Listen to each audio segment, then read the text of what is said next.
Et deux fois, il vient frapper à la porte et Michel Dion tient son bout. Guy Lafleur.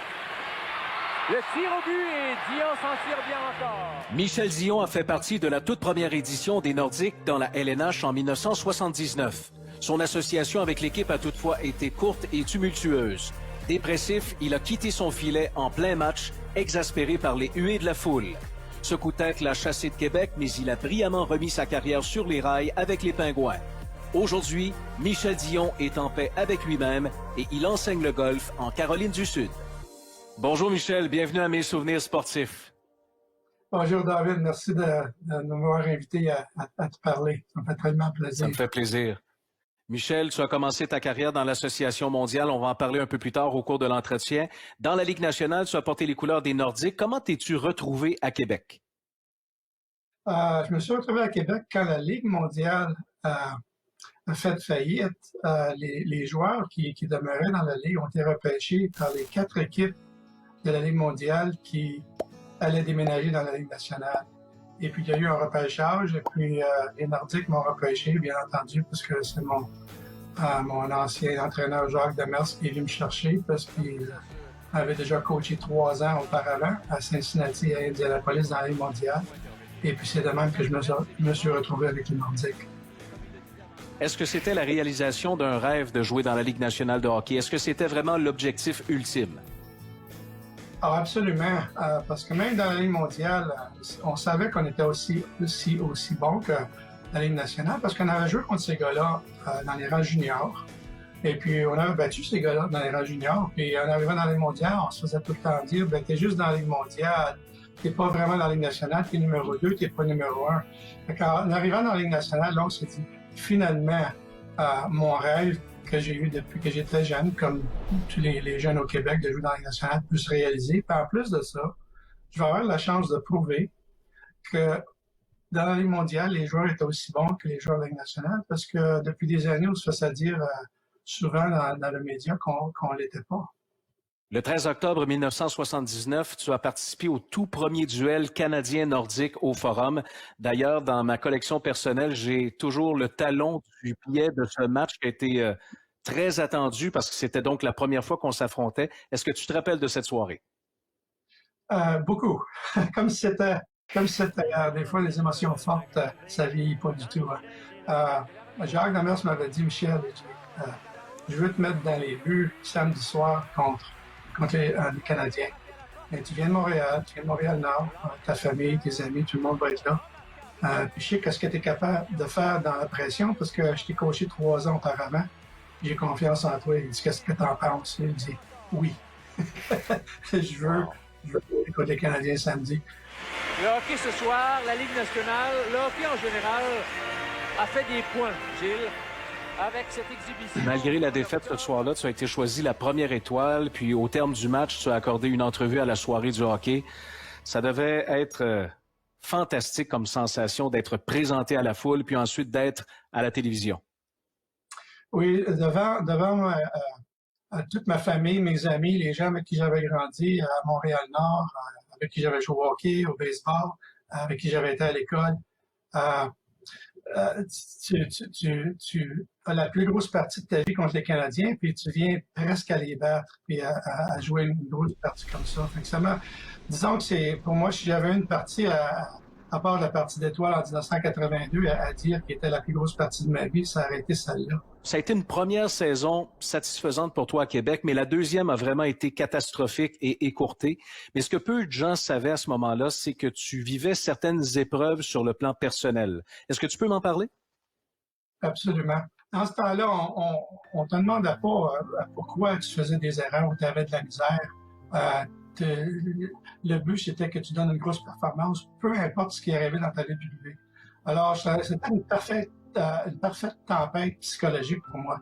J'étais marié à une dame américaine qui parlait pas français, puis elle était pas capable du tout de vivre à Québec. J'avais beaucoup de misère avec ça. Et puis depuis mon enfance, vu que j'ai été élevé dans une atmosphère alcoolique avec de la violence domestique, j'ai toujours eu des problèmes un peu avec la dépression. Et puis quand vous êtes le gardien d'une équipe d'expansion qui a eu une grosse saison la première année, puis la deuxième année, vous êtes dans un slump, et puis votre équipe est une équipe d'expansion, puis dans un slump, vous mettez ces trois choses-là ensemble, et puis je me sentais probablement aussi bas que je m'étais jamais senti dans ma vie. J'avais plus du tout de force pour être capable de jouer et puis de donner ma performance habituelle. Alors, ces trois choses-là ensemble, en plus du slump de l'équipe, c'est une chose qui est arrivée. Puis, il y a quelque chose qui a cliqué dans ma tête, et j'ai dit, j'en ai assez. Je sors d'ici. Il n'y a personne qui me veut ici d'abord, puis je me veux même pas là moi-même. Justement, Michel, parlons de cette date. Le 10 décembre 1980, ce soir-là, les Nordiques affrontent les Bruins au Colisée. Tu es le gardien partant de la formation. Parle-moi d'abord le jour du match. Lorsque tu te prépares en vue de la rencontre, déjà à ce moment-là, comme tu l'indiques, tu n'étais pas nécessairement au sommet de ta forme physique et surtout psychologique. Oui. Je me rappelle, on avait une pratique optionnelle le matin. Michel Bergeron était notre entraîneur, il avait dit, les gars, si vous voulez venir, venez, si vous voulez pas. J'y avais été, mais j'avais été une demi-heure plus tard. Il n'y avait personne sur la glace. Puis les lumières étaient parties dans le Colisée. C'était un peu noir. Puis j'étais allé patiner un peu, lancer des rondelles. J'avais pas mis mon équipement. J'ai juste fait des slab shots, puis des wrist shots, puis lancer un peu. J'ai regardé autour de la patinoire, puis j'ai dit, je me sens aussi noir que le Colisée l'est dans le moment. J'ai dit, j'ai pas la forme. Je devrais-tu lui dire que Michel, je pense que je suis pas capable à soir ou je devrais essayer quand même. Je suis revenu chez nous comme ça. Et puis, le soir même, je dis, je vais essayer. Mais je ne vais pas lâcher. Même si je sens que je suis pas capable, m'a donné tout ce que j'ai à donner. Et puis, on va voir qu'est-ce qui va arriver. On se retrouve en deuxième période. Les Bruins marquent un quatrième but. Il reste environ 12 minutes à écouler à la période. Et sur un coup de tête, qu'est-ce que tu fais exactement? Comme je t'ai dit, il y a quelque chose qui est arrivé en dedans. J'ai clenché. Le peu de force qui me restait est parti. Puis j'entendais des gens dire certaines choses. Et puis c'était des choses qui étaient difficiles à entendre. Et puis, sans même le savoir, j'étais parti patiner vers le banc. J'ai ouvert la porte. Michel m'a regardé et dit, Michel, qu'est-ce que tu fais? Il dit, c'est grave, ce que c'est que tu fais là? J'ai dit, Michel, je m'en fous, je suis plus capable. Puis, je suis passé au travers. Je suis allé dans la douche le plus vite possible. J'avais donné ma vie à Jésus-Christ 1 an et demi avant ça. Puis j'avais fait beaucoup de témoignages de la grosse année d'avant parce que tout allait bien. Puis les gens voulaient me parler de Jésus, tout ça. Puis là, à ce moment-là, j'ai dit à Jésus, j'ai parlé en français. J'ai dit à Jésus, je viens d'en faire une belle. Ça devrait me coûter ma carrière.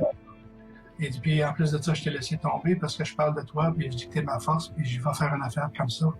Et s'il vous plaît, si tu veux, sauve ma carrière. Parce que je sais que quelque chose comme ça aujourd'hui, ça devrait terminer ma carrière, puis tous les efforts que j'ai mis dedans depuis 25 ans. Donc, quelques minutes seulement après avoir quitté la glace, tu savais déjà que c'était une grave erreur, que tu avais abandonné tes coéquipiers, que c'était donc la fin pour toi. C'était vraiment ça, là, dès quelques minutes seulement après. Je pense à ces choses-là.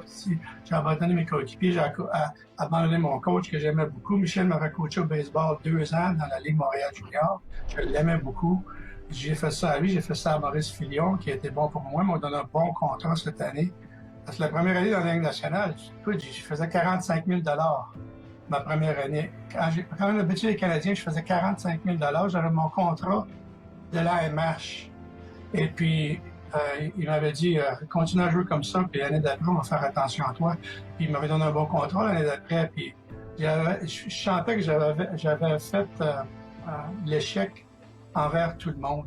Il s'est écoulé 1 mois et demi entre ce match-là contre les Bruins et la dernière rencontre que tu as jouée avec les Nordiques. Qu'est-ce qui s'est passé lors de ces 5-6 semaines? Est-ce que tu as été suspendu par les Nordiques? Est-ce que tu as pu jouer d'autres matchs ailleurs avec une autre équipe? Oui, les Nordiques ont été très bons avec moi. Plus bons que je pensais jamais qu'ils pourraient l'être. Ils m'ont envoyé à Indianapolis, ce qui était ma demeure à ce moment-là, parce que ma femme venait d'Indianapolis, fait qu'elle pouvait revenir chez eux. Puis on dit Indianapolis, c'est une équipe dans la Ligue centrale, c'est l'équipe de filière des Islanders de New York. Puis on leur a demandé la permission que tu as joué avec eux autres, pratiquer avec eux autres. Puis ta femme va être capable de revenir chez eux avec sa famille, puis vous allez être ensemble. Puis on va vous laisser cette chance-là. Fait que je suis allé à Indianapolis pour un bon 5 ou 6 semaines. Et puis, après ça, les Nordiques m'avaient rappelé, ils m'avaient essayé, j'étais revenu jouer une partie contre les Kings de Los Angeles à Québec. Et on avait perdu 6-5, j'avais très mal joué. Mais après cette partie-là, les Nordiques m'ont renvoyé à Indianapolis. Et puis, quelques semaines après, m'ont vendu mon contrat au Jets de Winnipeg. Puis j'ai fini la saison là à Winnipeg cette année-là, avant d'aller à Pittsburgh, en tant qu'agent libre l'année d'après.